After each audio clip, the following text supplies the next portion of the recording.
It's Let's now ride. time for the words that are recited before each and every game here at Dodger Stadium. Take it away, Finn. It's time for Dodger baseball.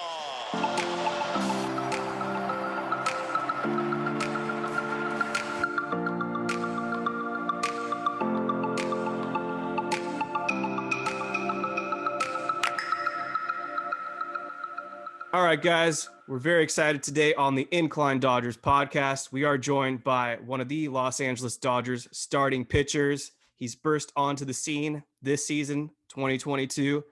Ryan Pepiot has joined the show today. Ryan, thank you so much for joining us. We're very grateful. How's it going? Thank you guys for having me. I'm doing really well. Thank you. All right, so I got some questions for you, then I'll pass it over to my other colleagues here. So my first question is, what's the experience been like as a rookie to start games for a Dodgers team that you know is chasing a World Series, and how has that helped your development? It's really, really special to be able to come up and join this team. Obviously we're in first place in our division, and then also like one of the best records in baseball, if not the best, I think. So like to be able to come up and have that support and just have the veteran leadership that we have in the clubhouse, that they've just kind of like taken me under their wing, and everybody's been super genuine and kind and like just trying to help me out in the best they can for me, has just been huge. Awesome. And yes, you've been really holding your own so far. Really impressed. We've been following you since you were drafted by the Dodgers in 2019. I remember before the 2021 season began, you made some spring training appearances, and I saw that change up. I was like, okay, this guy's going to be good. So my next question is, so your fastball spin rate, according to StatCast, has been near the top of the league. Your changeup has been nearly unhittable. And according to StatCast, you throw a slider 19% of the time.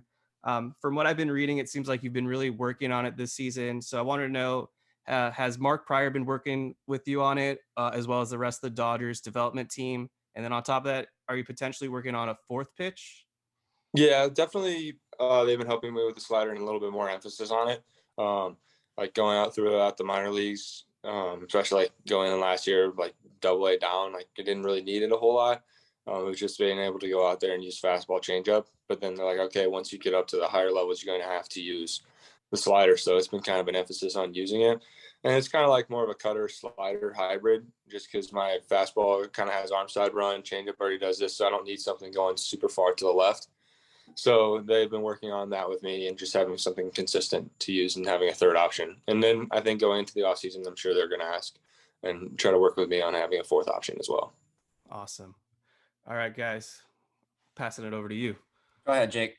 All right, Ryan. So obviously this roster, in my opinion, as a Dodgers fan, been watching this team since I was a little kid. This is by far the best constructed roster I've ever seen. You've got superstars all over the place, but also guys that just are insanely good at their roles, like we just saw with Trace Thompson, who always seems to rise to the occasion. With you, kind of bursting onto the scene as a rookie, is there anyone in the clubhouse that you've kind of gravitated towards that's kind of maybe taken you under his wing, or someone you've looked up to since you've been there? I've probably hung out with Tony the most. We've had our lockers next to each other like the whole time. So he's closer to my age, and like I've known him for a couple of years when we've been able to talk. And so like now he's just like, okay, this was me a couple of years ago. Let me help you out. So we go to breakfast all the time on the road or when we're here in LA. And then in the locker room, we're just talking all the time. And then Walker, I've talked to a bunch. Honestly, like everybody's super genuine. So like I talk to and try to pick little pieces from everybody. So it's not like just one specific person, but if I had to pick somebody, probably Tony.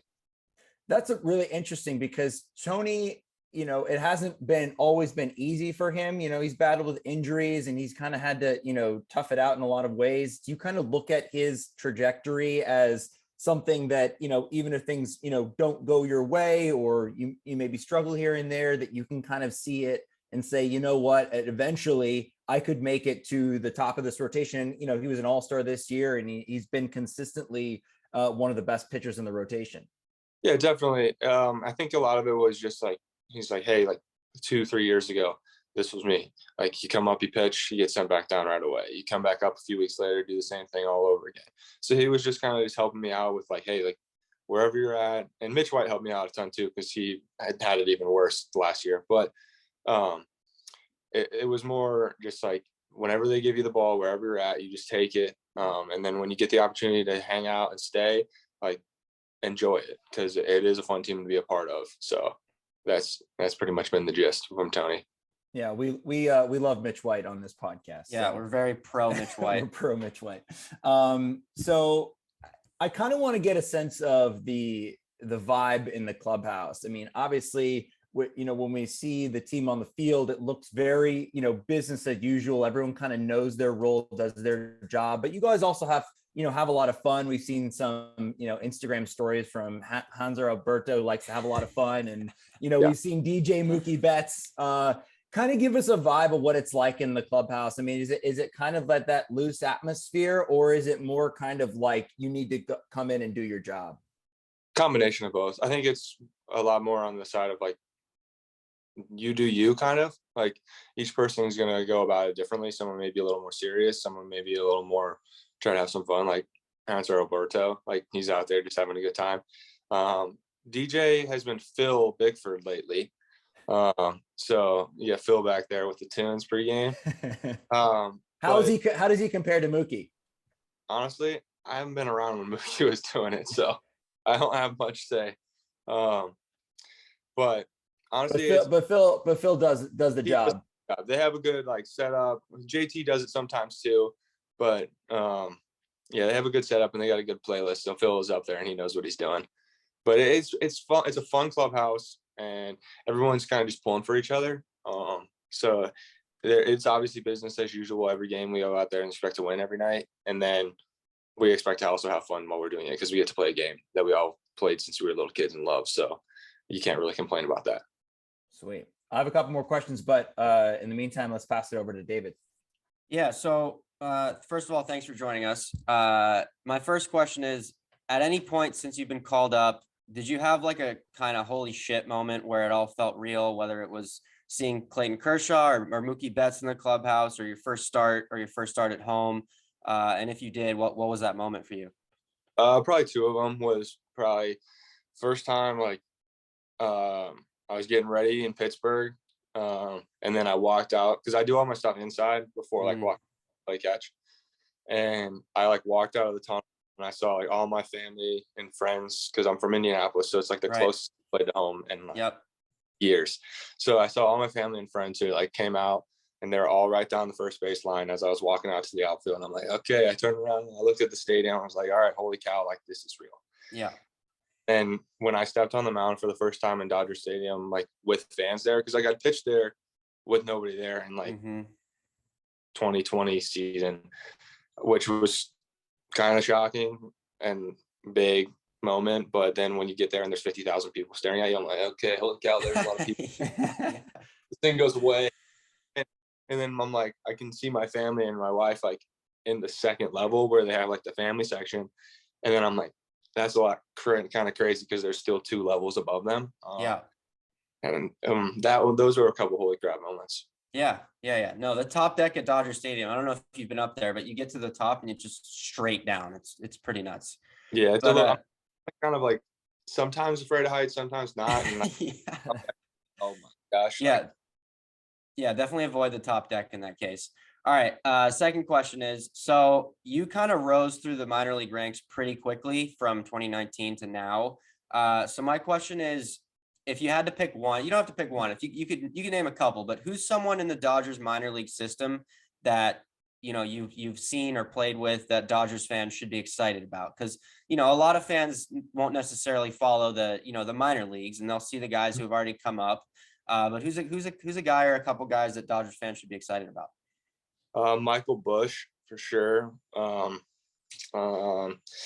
Great guy, like just like one of the most genuine human beings out there, and then just an all-around gamer out there on the field. Can swing it, defense, and he's just a fun guy in the locker room and in the dugout.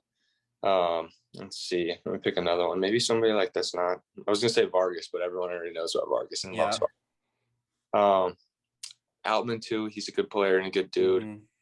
Gosh, there's so many. I'm trying to pick somebody that like maybe somebody may not think about. Right.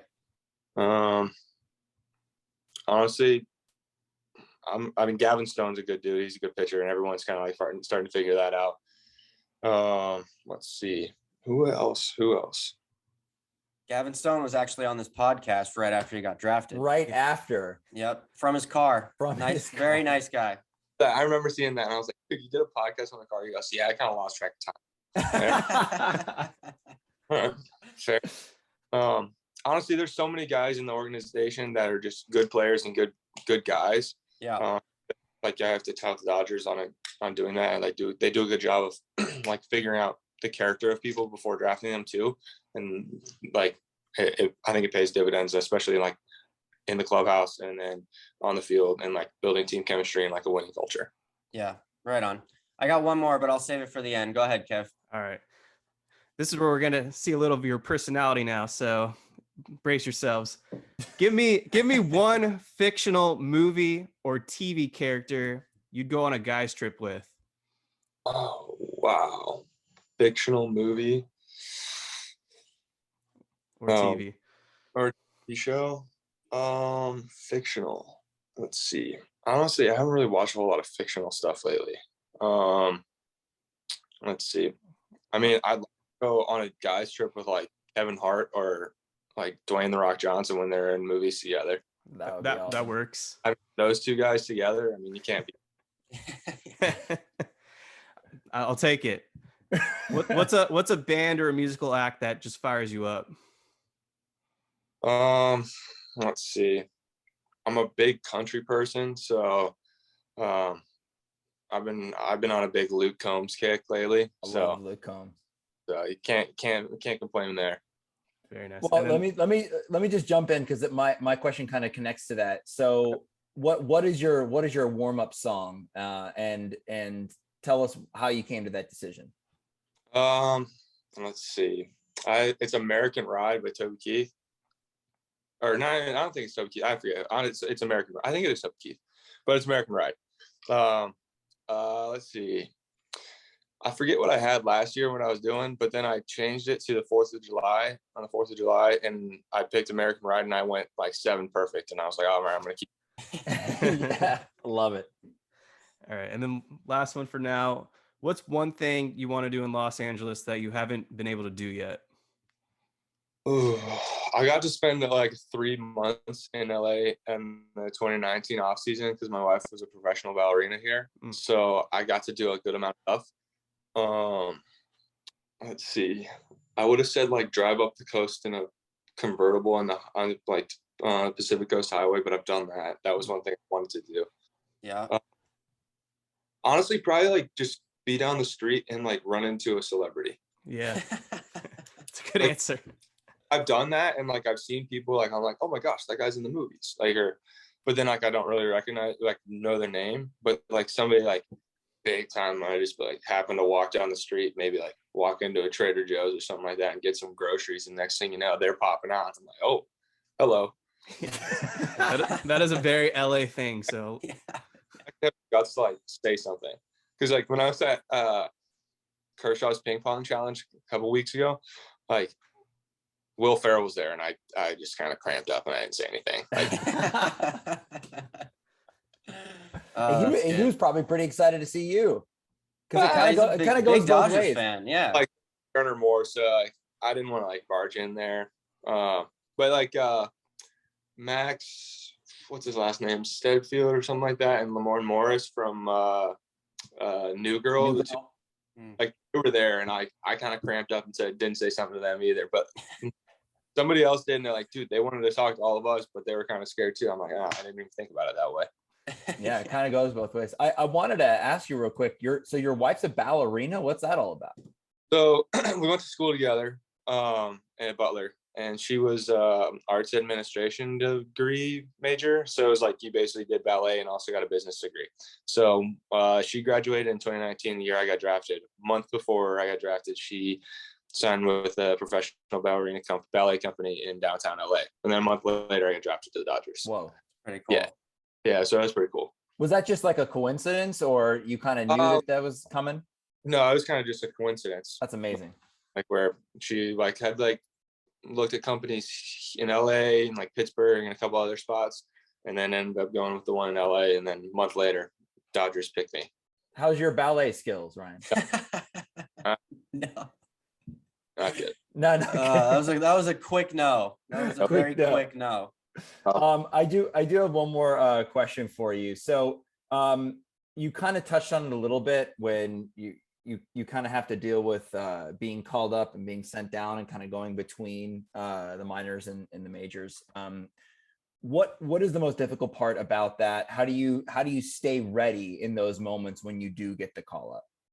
I think the hardest thing is not having a set routine between like every start, because a lot of them get moved around. Like I think I've had 6 or 7 starts this year that I've had either bumped a day or two or completely skipped or something like that, because they're like, hey, they may need you.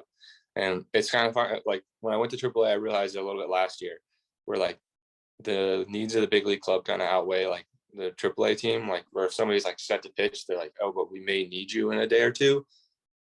It kind of just goes, all right, well, you're getting bumped a couple days, like even if they don't end up needing you. So it's kind of interesting. And I talked a lot with Tony and Mitch about it, where it's like wherever you're at, whenever you get the chance to get the ball, just give it everything you got. And that's what I've been doing. So whether it's up here, down there, whether I've pitched 5 days ago or 10, it's just go out and give my best. It's amazing.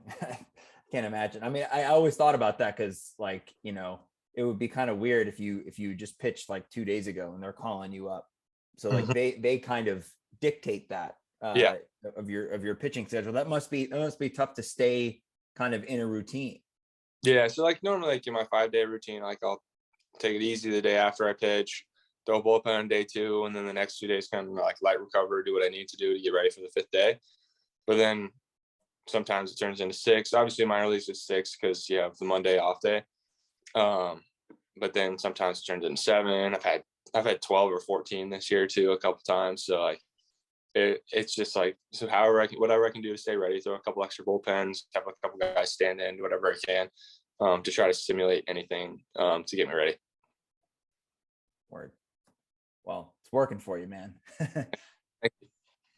All right, I got one more question for you, and it's kind of stupid, but here it goes. Aliens, are they real or are they not real? Real, 100%. Wow. Really good answer. So follow-up question is, have they visited Earth before? Yeah, for sure. Definitely. Okay, good. You can come back on the podcast. Yeah, anytime. aliens are real and you can't do ballet. Those were quick answers. Yeah. All right. Prepared. We got one more phoned in, and that's actually a good question. Do you have any nicknames? Pep. Everybody just called me Pep. Yeah. All right. That's easy enough. I'll be that growing up. Like when I got to college and professors started calling me Ryan, I didn't really respond to it. All right. Well, I think that's all we got for you today. So Ryan Pepiot, thank you so much for joining the Incline Dodgers. We really appreciate your time, and we look forward to watching you pitch for the Dodgers for hopefully the next decade plus. You're only going to get better. So really excited for what the future holds for you. Thank you very much, guys. I really appreciate it. Yeah, thanks, Ryan, and good luck tomorrow. Thanks. Thank Ryan. you. Thank you. Thank you.